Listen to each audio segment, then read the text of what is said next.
Welcome to another exciting edition of the program Talk Sport on Global Television. It's the 64th anniversary of Africa's biggest black nation, Nigeria, and indeed we're truly happy to be part of history. 64 years, no mean feat for Africa's biggest black nation, Nigeria, as we also celebrated sporting feats for Nigeria. Remember very well in 1985 where the Golden Eaglets won the FIFA Under-17 World Cup, and it was a super moment for Africa and Nigeria. Fast forward in 1989, it was a Daman miracle in Saudi Arabia where Nigeria came back from 4-0 down to beat the USSR, now Russia, by penalties to win that very epic encounter, which was christened the Diamond Miracle. And let's fast forward. 1990 was Oja's African Cup of Nations, where Clemens Westerhoff took the Super Eagles, Daniel Mokachi and co. to Algeria. And after losing 5-1 in the first opening game of the African Cup of Nations, they went ahead to get to the finals of the African Cup of Nations, losing to the same Algerian team 1-0 in the finals. Then moving forward, we had the 1994 episode where the Super Eagles were truly super when they won the African Cup of Nations, beating the Zambian national team in the finals. And it took Emmanuel Amuneke to score the winning goal. That was his first game for the Super Eagles, and he scored 2 quick fire goals to give Nigeria the African Cup of Nations in that year. 1994 still historical as Nigeria qualified for the first World Cup, and it took the big boss, talking about Stephen Keshi, to lead his team to Algeria to get the needed point to qualify for Nigeria's first World Cup. And we remember very well what happened at the World Cup proper, where the goal's father, Rashidi Yekini, scored the first goal for Nigeria at the FIFA World Cup, and outstretching his hands into the net of the Bulgarians in celebration for that victory, the first victory for Nigeria at the World Cup finals, beating Bulgaria. And fast forward to Atlanta 96, it was another historic moment when Nigeria beat the South American giants in Mexico, Brazil, and Argentina towards winning the first gold medal in the football event of the Olympics for Africa and Nigeria. And so it means Nigeria has done well so far when it comes to sport since independence. But if we'll be looking at the current year in the last 365 days, how well has Nigeria done? And we'll be joined by Frank Alapa, who is a sportscaster. He'll be joining us, hopefully, I don't know if he's in Benin right now or he has landed in the Federal Capital Territory. And he's will be joining us via Zoom to get his analysis. After Frank Alapa will be getting ex-international Mutiu Adepoju. He's popularly known as the headmaster because he had scored many goals for Nigeria using his head. So the headmaster, Mutiu Adepoju, will be joining us by 10:30 to get a feel as regards how he sees Nigerian football and sport in the last 64 years. All right, let's begin our talking point today as we look at the independence anniversary, the highs and lows of Nigerian sports in the last 300 365 days as Nigeria marks her 64th anniversary. Talk Sport spotlights some moments in the last year that added some fascinating sports history to the country. Nigeria has been taking part in international sports events before independence in 1960, and 64 years later, the sports sector has grown bigger in stature with numerous unforgettable memories, good and bad and ugly, and the list keeps getting longer. All right, let me welcome Frank Alapa. Frank, thank you for joining me on Talk Sports this historic day. Hey, Tony. Good to be here. Happy Independence Day, Nigeria. Happy Independence Day to every black man. I believe every black man has Nigerian blood. Even Wyclef John said he's a Nigerian. So happy Independence Day to every black man out there. And happy Independence Day to everyone there in Nigeria. Good to be here once again. All right, thank you, Frank Alapa. Let's begin with the highs of the sporting industry in the last 365 days. Let's begin with the big talking point as regards on the 19 Women's Cricket World Cup ticket. Just before another Independence Day anniversary, one of the so-called lesser sport, cricket, has given Nigeria something to cheer about thanks to the women's under-19 team, the Junior Yellow Greens, who clinched the ticket in Rwanda on Sunday. Although their final clash against Zimbabwe was washed out by rains, the Nigerian girls were adjudged the best team in the qualifier, having gone through the group stages with a perfect record. For you, how excited are you about the Yellow Greens and Nigeria's foray into cricket? First of all, Nigeria has always been there in cricket. In the 90s, we had a certain broadcaster whose name was Donald Overejo, who was the captain of the side, who tried as much as possible to push the gospel according to cricket, as I like to call it, so that Nigerians can tap into it. That was then. It wilted away, and right now we are having a sort of a revival. And I want to say that starting from the grassroots and the baseline in the under 19 category is fantastic. Now, the good thing about it is that the under 19 girls were judged to be the best qualifying team. I give them a lot of kudos. It shows something, Tony. We have had discussions, not once, not twice, concerning this, that Nigeria is blessed with talent. We are blessed with talent. The problem Nigeria has always had is administration. And suffice to say that I am not surprised that our under-19 girls are doing well. Give them an opportunity and you will see that they will shine like a million stars. All we need to do is to get administrators, put structures, and follow them consistently. And I will tell you that before long, Nigeria, these under-19 girls will graduate into the full-blown team and challenge the likes of South Africa and I dare say India one of these days. So I am happy that there is a sort of less focus on football, if that is possible, and then we are trying to harness what we can get from cricket. Cricket is the second largest sport in the world with money. Let's look at the historic team will be arriving in Nigeria today, which is a very good thing. What are your expectations as to how the country is going to receive these heroes when they arrive today, in comparison to how we receive the Super Eagles, the Golden Eaglet, the Flying Eagles, or the Falcons if they had done well? Tony, let's face facts. Let's face facts and let's not play about the bush. Cricket is not a popular sport in Nigeria. True. So it will not get the attention of anybody of weight, of importance. And that's the truth. I'm not taking anything off. I'm not diluting the importance of what these young ladies have done. No, far from it. But it is the order of what you follow. That's how it will be received. Now, I would expect that the federation, now this is, the onus right now is on the federation. The federation should call Tony Obaze, should call media practitioners, and get their PR team to start working effectively. This is a deliberate act that must be pursued. Call, call the likes of Tony, call the likes of Big ID, call the likes of media practitioners to start talking and making these young ladies a household name.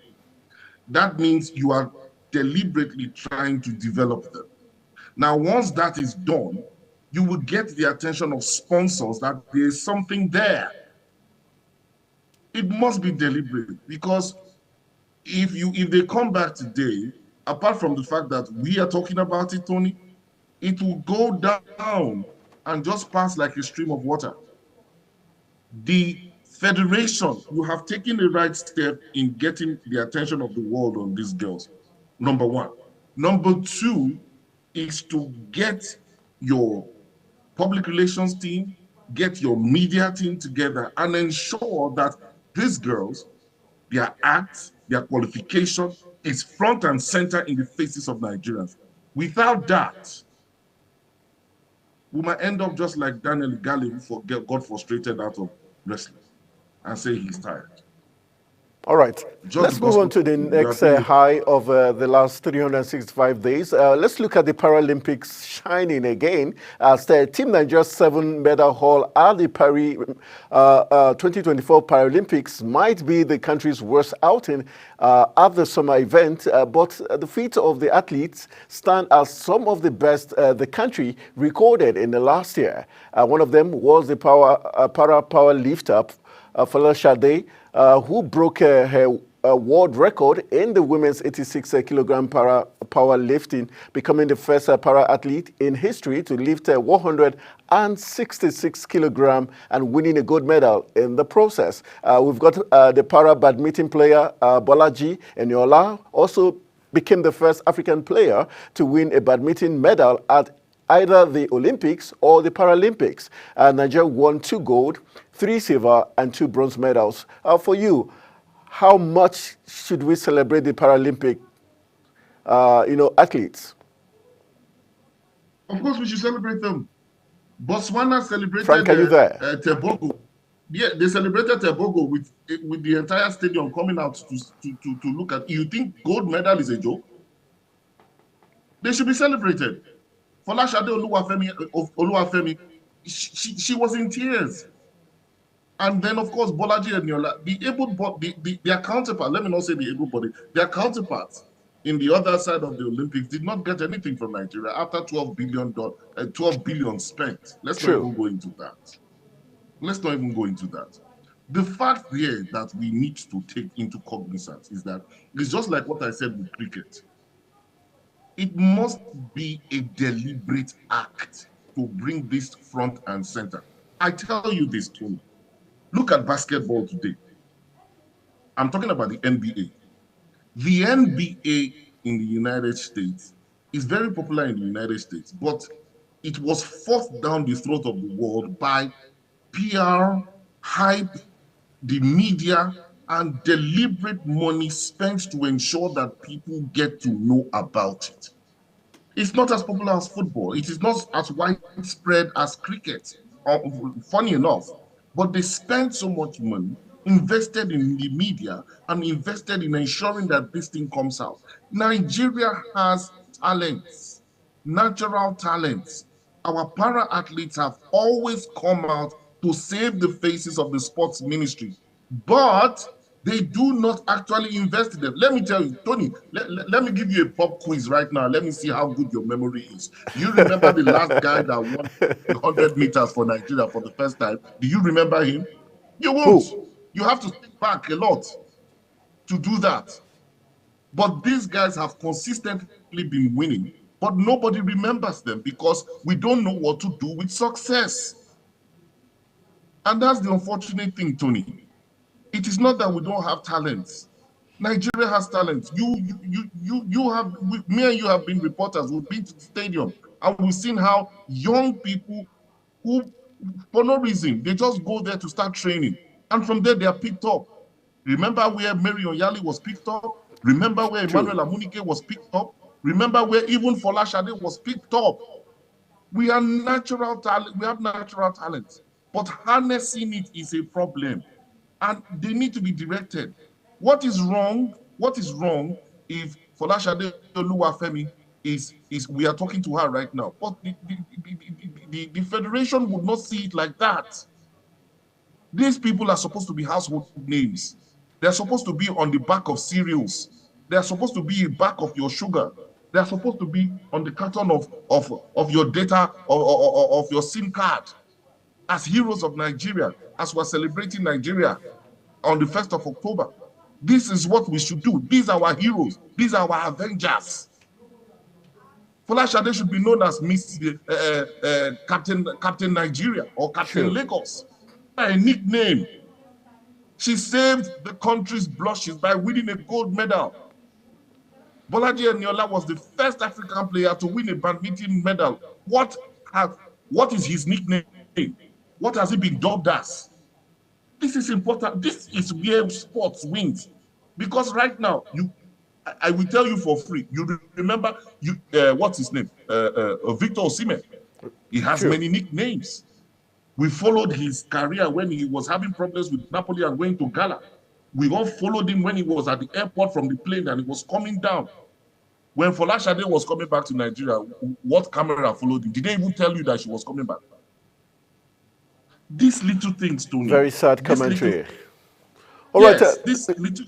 Unfortunately, let's just run into the next high before we go to the lows because of the want of time. Let's look at Oshoba's boxing world title, where UK-based Nigerian boxer Elizabeth Oshoba became the first female Nigerian boxer to win a world title, a feat she achieved by knocking out Italy's Michaela Braga 6-0-1 in round 10 of their bout at the Royal Arena in Copenhagen, Denmark on Saturday, January 13th to become the new WBC silver featherweight champion. It was Oshoba's fourth career knockout victory as she handed Braga her first ever pro defeat. Let's look at Oshoba. Alongside Ademola Lookman's Europa League heroics, where he was dubbed the incoming African Player of the Year. For you, these two highs, how do you take it? I am particularly, I must tell you about Oshoba. It's a fantastic one. In as much as she hasn't gotten to that level yet, but it's a fantastic one that she has a record of six wins and 1 loss, and 1 draw rather. So it's a great one for Oshoba. I do hope that she can get the attention of those promoters, support of Nigerian promoters to push. Now, there's something that we are failing to look at, that women in sports right now are getting maximum support. If you look at football, FIFA is heavily investing in women's sports, and it's painful that Nigeria is not tapping into it. This lady is supposed to be protected so that the syndicates will not take over what she has started. If a black woman from Africa who is grilled in Africa with the strength of her natural strength of an African and can have this. Have you seen her box? She's fast and she has power.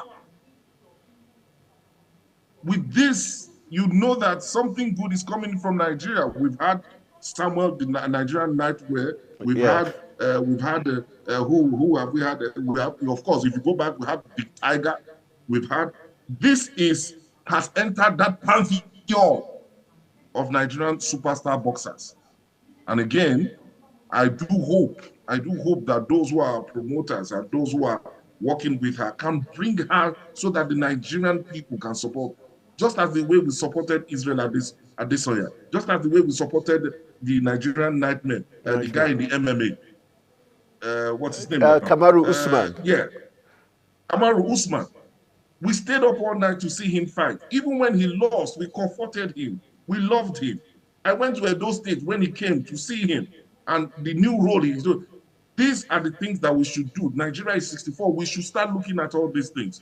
Now, talking about Ademola Lookman, I don't see any other African player who is who should be African Footballer of the Year, but this guy. His performance at the Nations Cup, his exceptional performance at the Euros, I mean, at the UEFA Cup, rather. Europa, yes. Yes, and Tony, you know what? He's the only Nigerian that has won the Under-20 World Cup. Do you realize that? He's the only Nigerian that has won the Under-20 Because the World Flying Cup. Eagles haven't won it. The Flying Eagles have not won it, but he won it with England and he scored in the finals. True. He won it with England and he scored in the finals.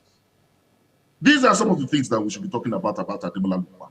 And it is very important that Victor Osimhen hands over that African Ballon d'Or to Ademola Lookman. It is important. And the NFF and all those involved must get behind him. Do it the way Real Madrid and Florentino Perez would do it. Muli, CAF, do everything possible to ensure that Ademola Lookman wins it because he deserves it. And that's a fact. And that's a big fact that back-to-back Nigeria won it. And I know that with the way Boniface is going, you know that another Nigerian is also in line with it. And if Victor Osimhen continues the way he's continuing, the way Galatasaray, we can have a long stretch of that, just as we had it during the days of Yekini, Beba, Amunike, Kanu Nwankwo. It was back-to-back Nigerians. We have the talent, Tony. We have the talent. And this is what I pray that Nigeria gets, because it will bring investment to Nigeria if properly harnessed. All right.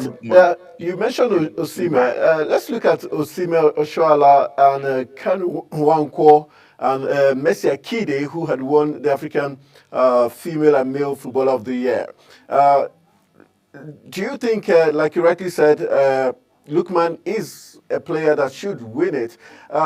Looking backwards, would you say we've immortalized Kanu Nwankwo, Rashidi Yekini, and others, Mercy Akide, enough? Oh my God, Tony, you are bringing out some painful things in me this morning. I don't know why you have haunted me this morning. Because Nigeria is 64, so we should share. Okay, I will tell you this. I was at the Nigerian Football Federation Secretariat, and I asked one of the officials a question. Where is our museum? Where is our football museum?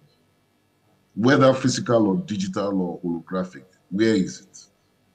Because the likes of Nduka Ogbade, the likes of Sebastian Podrix, the likes of Asisat Oshoala, the likes of the goal's father, Okocha, the likes of Baba Rashidi, the likes of Thunder Balogun, the likes of Paul Hamilton, the B, the likes of Dodo Mayana Rufai. Where are they? Where is the gallery that I can walk in and see these things? This is how you sell heritage. Because I think it was with you I was talking about when we had a discussion that Chukwueze does not know who Segun Odegbami is. Sure. Because there's no orientation. It is not on the players. It's not on the fans. It is on the administrators who are handling football. It is the way you create the buzz around these guys that people will recognize them. People should be tearing themselves apart to get Kanu Nwankwo's t-shirt, with all due respect. People should be going gaga just seeing Osimhen step down in Nigeria because he's a Nigerian ambassador. And it takes the football house to be able to produce such an iconic effect on these guys so that we will follow, so that you don't need to throw the gate open when the Super Eagles are coming to play. The fact that in 1994, 93, 94, 95, when the Super Eagles were all that, football fans could pay anything to go see Daniel Amokachi come to play. Football fans could pay anything to go see Rashidi Yekini if he's coming to play. That's the love that we need to bring back. And we need to step up the game. Asisat Oshoala, see how many times she's won the African Footballer of the Year, and we do not have a campaign or a football game in her name, in her honor, sponsored by one of the big multinationals, making name from it. We need to think better, and it's on the administrators. I'm sorry, Tony, but I am not particularly happy that our heroes have not been, I'm sorry to use this word, we have not been adequately exploited to ensure that they have a legacy they will leave for the younger generation to want to follow. Remember that after 1986, every kid wanted to be like Maradona. True. Mexico 86. After, yes, after 86, every kid wanted to be a Maradona. After, in the 90s, everybody wanted to be a Zidane or Schillaci. R9. Yes, Toto Schillaci. Toto Schillaci, yeah. 1994, Africa came home with Nigeria's Rashidi Yekini almost pulling the net, and that's so iconic. Do we celebrate the memory of that goal? Have we really analyzed how that goal came about? These are some of the things that we need to push in order to know that these guys, their sweat was not in vain. Do you understand me, Tony? All right, so let's quickly just look at the lows so that we can take you on one more talking point before we get the headmaster, Mutia Dekboji, join us from Osun State. Let's look at the lows of the last 365 days. Looking at the Paris Olympics, where no show for the other athletes. And also, I want you to take a look at Ophili saga, where the AFM forgot to register Favour Ophili in her best event, 100 meters event at the Olympics. Then also, the lost glory of our facilities in the last 64 years, talking about, for instance, the waterfront, which is now different, but the National Stadium, as really, is still yet to come up to scratch. Just take that three in quick swoop. Number one, let's start with our edifice, the stadium facilities. The stadium facilities were not built as entertainment centers, unfortunately. They have no plan for that. I was at Old Trafford. I have been to the San Siro, and in Italy, I was at Old Trafford in England. And these stadia both were built for entertainment. It's like a plaza. You have the shops, you have the spas, you have even the hotels where you can lodge, you have the restaurants. It's an event center. The main bowl is where you play football. So on a good day, Old Trafford is buzzing because people are coming there and they make money. And then you have the health facilities. So you want to look at that in the first place. That is why our facilities are getting rotten, because they are not being used appropriately. In fact, they don't know how to use them. That is gone. Now, what else did you tell me to look at so that we can take that path? Looking at the Athletic Federation of Nigeria missing out on Favour Ophili's favorite event, which is the 100 meters, and our under-17 also missing out at the World Cup. If for Ophili, if the minister is serious, if the minister is really serious and the federations are really serious about it, because I will tell you for free that that was a deliberate act to punish that young lady. Yes, I believe so strongly. Heads must roll. If we are going to get things right, the minister must act. I was listening to Gara Gombe calling the minister weak, and I nearly want to agree with him, even though that the man just came in. You need to act. That's a serious embarrassment. That is negligence. That somebody who, even when she got to the finals of the 200 meters, and you saw how pained she was when she didn't make it to the medal podium. She was crying to tell you that she believed in her chances to do it. But then, because of administrative negligence or ineptitude, she didn't make it. So it's not something that should just be talked about and swept under the carpet. It's a huge embarrassment to Nigeria, and people will not forget. And that's why some of these our athletes don't like performing for Nigeria again. They leave and go to another country. And that's that for that too. It's as simple as that. He must act. Now, for the fact that our other athletes had no show, yeah, they told him, you know, this matter, we've talked about it over and again. To start preparing for the Olympics, it takes 6 years for you to become a gold medal athlete. 6 good years. It's no joke. So you have athletes who wake up one morning and say they are going for the Olympics and think they are going to win a medal. We went there to participate. I wonder why we're all complaining about it. We went there to participate. Our sports federations are not run with the mind of winning. We hit success accidentally most of the time. And so that's why we didn't win. From 1996 to 2000, 2004, 2008, 2012, 2016, it has always been we stumble into it, we fall into it, we get into it, we celebrate one. Nigeria has 200 million sports crazy fans and people well endowed with physical attributes as athletes. We need a little bit of training to make it. So if Mr. Enoh wants to make a name for himself, he needs to step in a lot of toes to achieve a whole lot of success.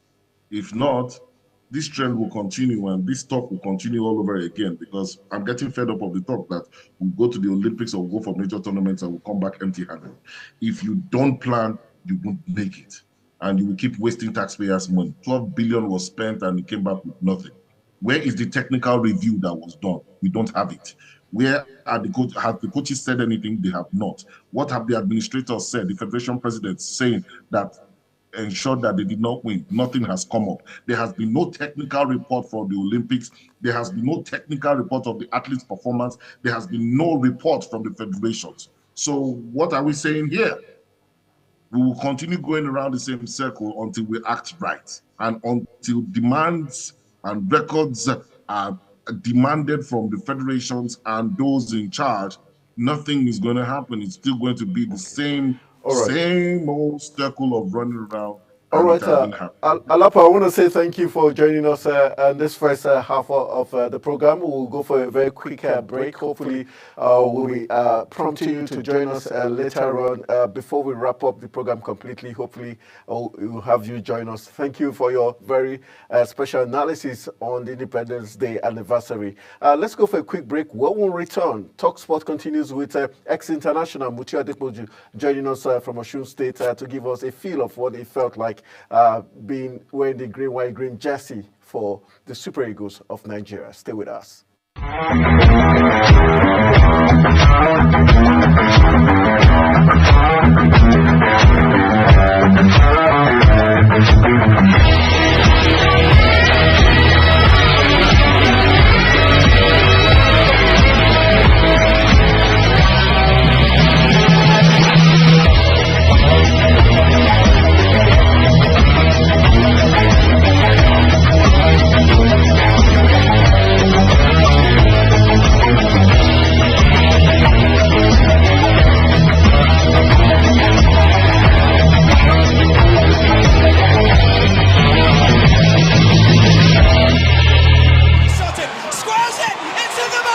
Time for sports' biggest moments on global television. The headlines, scores, breaking news and commentaries on sporty events. Talking with the biggest players, strikers, and about the slam dunks and goals, stunning saves, near misses and upsets. Let's talk about the greatest home runs, comebacks, knockdowns and victories. Talk Sports with the King of Sports, Anthony Momodu. Weekdays, 10 a.m. Don't miss out.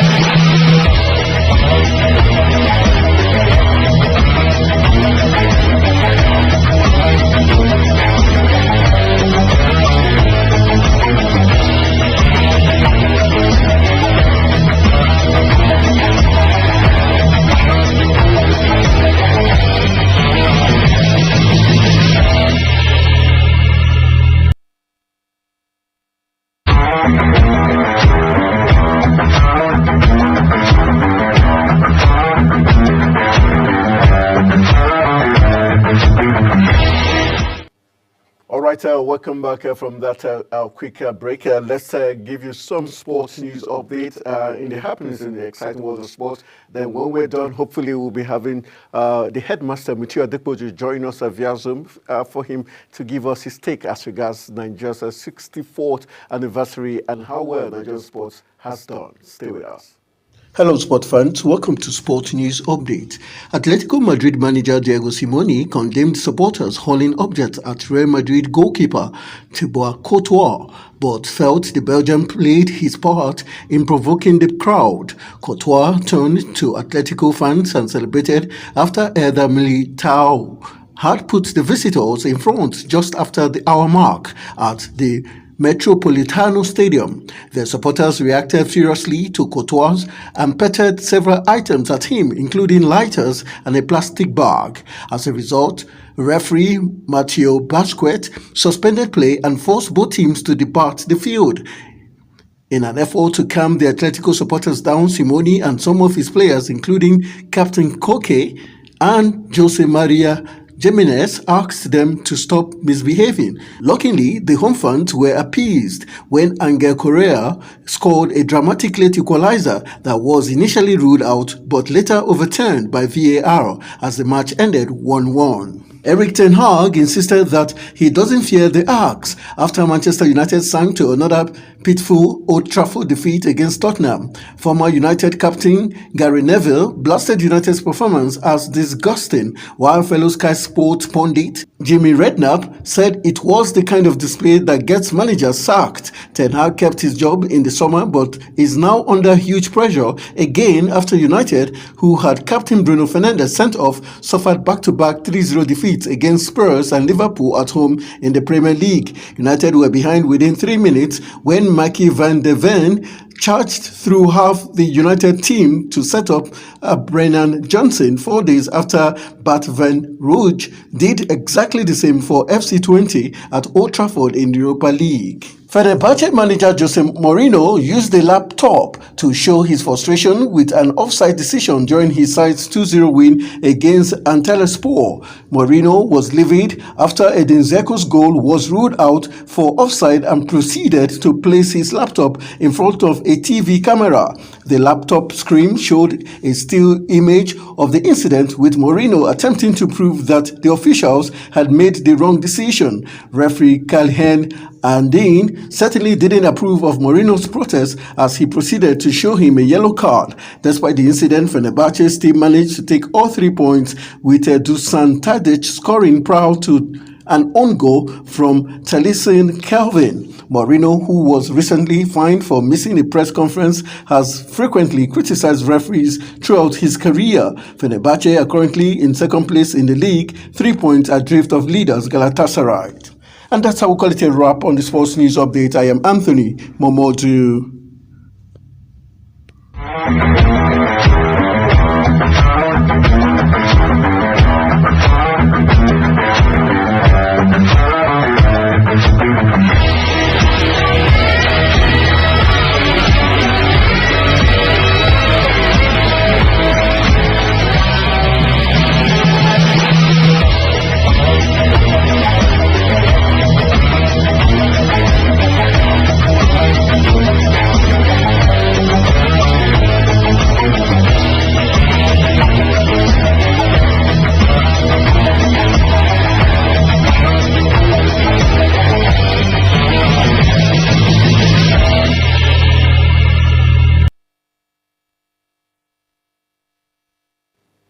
All right, welcome back. You're still watching Talk Sport, and we're still expecting Mutiu Adepoju to join us ex-international for the Super Eagles and also played for Racing Santander in Spain. All right, let's give you some top stories making the rounds while we wait for Mutiu to join us. Let's let you talk about Super Eagles goalkeeper in the person of Okoye, as Udinese goalkeeper Maduka Okoye has tendered an apology to the club over his wrong errors in their 3-2 defeat to Inter Milan in the Serie A match day fixture, where he caused some errors, cost his team lost 3-2 loss to Inter Milan. Okoye, who has been excellent for the Italian club since becoming their first choice last season, had a bad day at the office on Saturday with his blunders costing his team a home loss to the champions. David Fratisi opened the scoring in the 16th minute with Okoye, partly to blame for his poor timing, which allowed the midfielder to put the visitors ahead. The host manager to level matters in the 35th minute, only for the Nigerian to commit another howler a few seconds before the end of the first half, allowing Laurito Martinez to put the visitors ahead for the second time in what was probably his worst performance since wearing the Udinese shirt. Made another mistake just.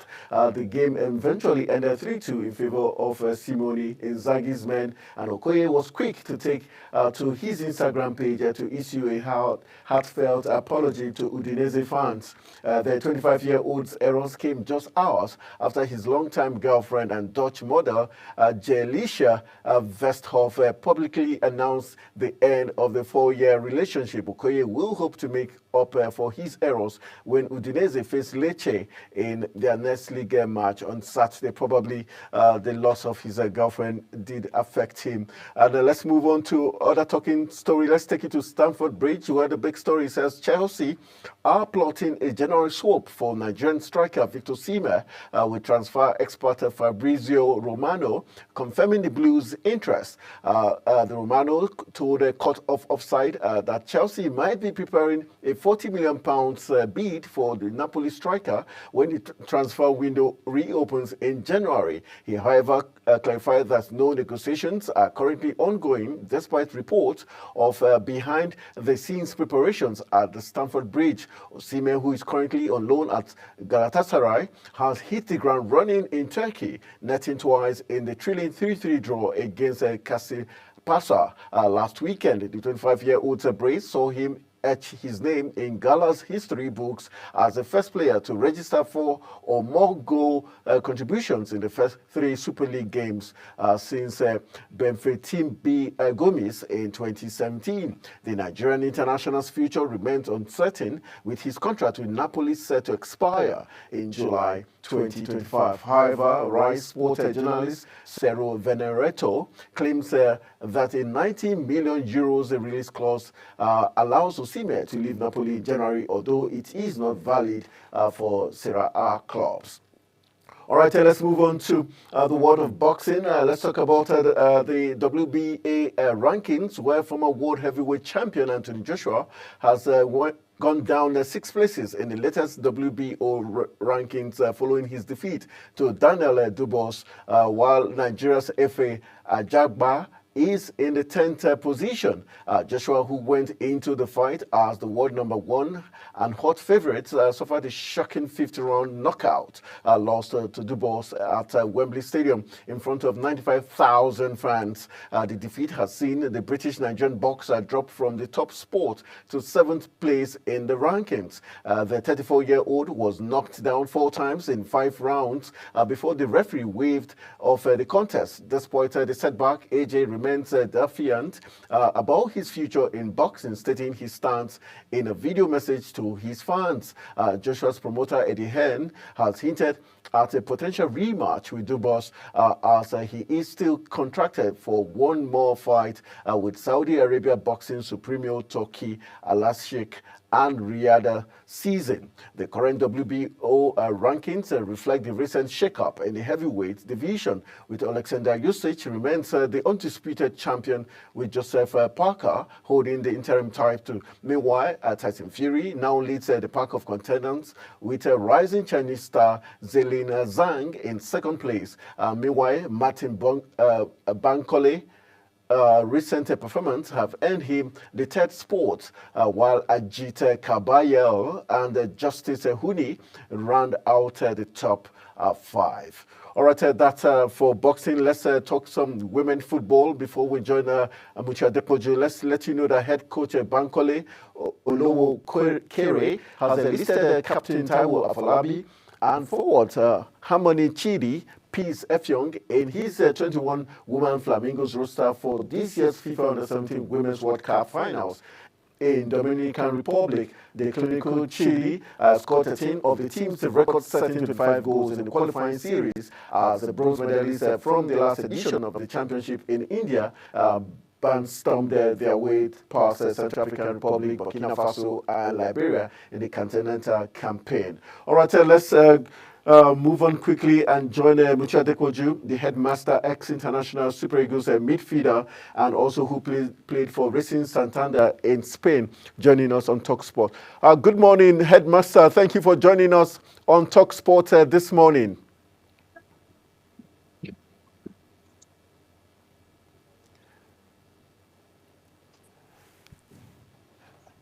Hello, Mucha Dekwoju. Thank you for joining us. Yeah, thank you. Good morning. All right, good morning. Good morning. Nice to see you. Thank you. Despite your trip to Osun State, you were able to join us. So let's just look at Nigeria's 64th anniversary. As an ex-international who played for the Super Eagles, being in the midfield department of the Super Eagles for so much of a long time.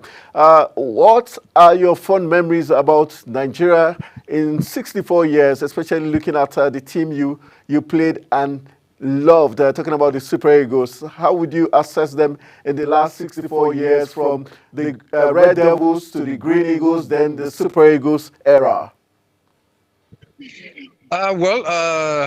I can only talk about the ones I know, because I was not born 64 years ago, but I think we have had people in the past that has done Nigeria proud, that has done great things for Nigeria. Most especially in the 1980 AFCON that Nigeria won for the first time. We have seen a lot of footballers, sportsmen, and that have been doing Nigeria proud. And forward to the 90s, when we took the mantle and started representing Nigeria and all that, and it was a great moment. And most especially for me in 1990 that I joined the Super Eagles. Though prior to that, I was with the Flying Eagles in 1989, and we remember the miracle of the Amam and all this. Although unfortunately we couldn't win the World Cup, but we came second. We won bronze at the Under-20 World Cup then in 1989, and forward to 1990. That we started preparing for AFCON Senegal 92 and Tunisia 94, and World Cup 94, and which we eventually came third, won bronze in Senegal 92, and we qualified for the AFCON 94 and won it, and qualified for the World Cup in 1994 and all. So I believe those are great moments. And even to look at the Atlanta, though I was not there, but the players that represented Nigeria and won gold in Atlanta, they had the great moments in which Nigeria were able to, and forward to 2013, 2000, and all those, which are great moments for Nigeria. And I believe that we'll still have more great moments in sports in Nigeria as time goes on. All right, just a last question as we wrap up the program for the want of time. What will be your expectations for Nigeria going forward after all these great moments? Do you see these great moments coming again with the set of players we have in camp as we wrap up? Yes, I believe we're going to have great moments in the future, and if things are done correctly and rightly. The situation that Nigeria is now, I'm not talking about sports now, about the country in general, with the situation and economic situation and all that. So I believe that soon things are going to be okay, and that is going to reflect in sports too. we have great talents both home and Okay. abroad, All right. in which Nigeria can be represented very well. And I believe if we continue doing the right thing, everything. All right, is I want going to say thank you very much, Mucha Adepoju, for joining us. Despite the short time, thank you for making our time within your time schedule to be with us this morning on Talk Sport. We wish you the very best of the day and enjoy the rest of your day. Thank you very much. I wish you happy independence. All right, that's how we call it a wrap on today's edition of the program Talk Sports. I want to say a big thank you to Frank Alapa, who joined us earlier on the program, and also Michiu Adepoju, ex-international, and the entire production team. Thank you for making us come out well to you. Happy anniversary to all Nigerians and to the family right there in various homes for joining us on today's edition of the program Talk Sports. Good morning.